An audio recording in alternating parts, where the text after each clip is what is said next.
Sarah Darby here with Real TV Films, and tonight we're at the Change the World Humanitarian Awards Gala. Now, I've been lucky enough to sit down with Damian Chapa, and you've got a very exciting project on the horizon. Tell us about the film Bobby Fischer. Well, you know, Bobby Fischer Live is my second very, very controversial film. The last one that I did that was released in a mini theatrical was called Polanski Unauthorized. And that film is going to be released on DVD on July 22nd. So everybody that wants to know more about that interesting story of Roman Polanski will go watch that, because that film's pretty intense. Yeah. In the meantime, I've been working on another picture called Bobby Fischer Live. Now, a lot of people don't remember Bobby Fischer. Bobby Fischer was the greatest chess player who ever lived. He was from Brooklyn.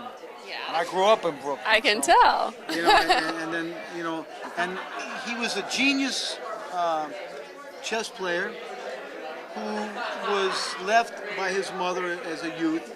His dad was never around. His mother never told him about who his dad was. And it kind of angered him. So there was a lot of inter-family problems. And I think a lot of it stems from, you know, a lot of times women that have the parent, they don't want the child to know who the dad is. They don't realize how that can affect someone. Right. And it really affected Bobby Fischer's life. I mean, here's a guy who beat everybody in the world in chess, but he was emotionally disturbed because of his parental upbringing. There was no dad. Right. So he searched for it in other ways, and he didn't find it. He didn't find anything but pain.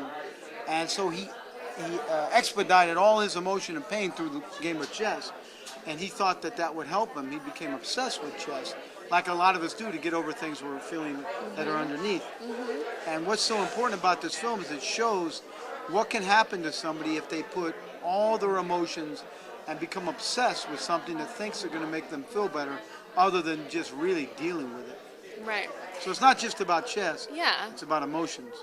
And why was this story so intriguing to you? I mean, did you always follow it? Was it something that you always knew about, or is it the Brooklyn connection? Or Well, I think, you know, with me, anything that's controversial and that will cause people to argue Squirm. at dinner, I'll pick that story. I love it. I don't know what it is. Maybe it's because of my upbringing. I grew up in a very controversial way, very intense way, very impoverished in the beginning, and very difficult and very, you know, intense. And so I don't choose things that are light. I'm an intense person. I grew up intense, and I'm always looking. You know, when I was a kid, I saw Kennedy get his head blown off in front of me. So, you know, I grew up in that generation where you see things that, you know, you can never get out of your head. Right. And it started with Kennedy, actually, my controversial mindset. I wanted to know why. right. And I wasn't getting the answers. So that's why I do films now, like Polanski and Bobby Fischer, where there are elements that people say, oh, they're just controversial people. They're just that way. They're just crazy. They're insane. They're out of the box. But how did they get that way? How do people get that way where people either love them or hate them? Whether it be maybe like Jesus or somebody in that, Right. Or Gandhi or one of these guys. You know, half the people hate him, half the people love him. Why is that? And I love that intensity. Yeah. I love researching. And you know what happens with me in my films is I kind of express myself and find out a lot more about who I am by watching my own films. It's a new experience for me every time to find out about who I am. That's got to be pretty cool. Well, I didn't know who I was growing up, so I'm finally beginning to mature a little bit.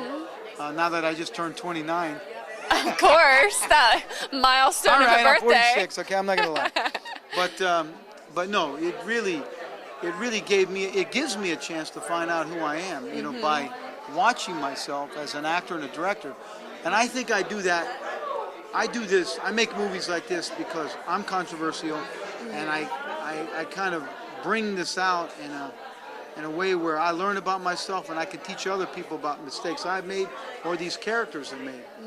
Wonderful. Well, the great thing about controversy is that it always sparks conversation. So I know that when your film comes out, there's going to be a lot of chatter, just as there was with your Roman Polanski film. So we're looking forward to that. Now tell us, when does it come out? Well, we're planning the premiere on August 7th in New York and Los Angeles for theatrical. And hopefully the DVD will follow 6 months afterwards, Right. which is usual. Actually, the very strange thing is, though, on YouTube, under Bobby Fischer Live trailer, you can watch our new trailer, preliminary trailer, who has got the most hits of any film I've ever done in my entire life, Wow. including Blood In, Blood Out, which was my first film. I mean, this Bobby Fischer thing is so controversial.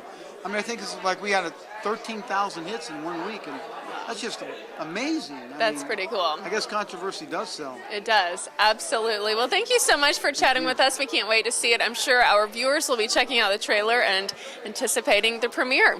I'm Tara Darby with Real TV Films. Estoy presente, bailando pegadito, fuertemente. Yo sé que te encanta, dime que te encanta, dime que tú quieres ser mi gata. Quisiera saber si tú piensas lo mismo que yo. She's really beautiful. Was that on tape?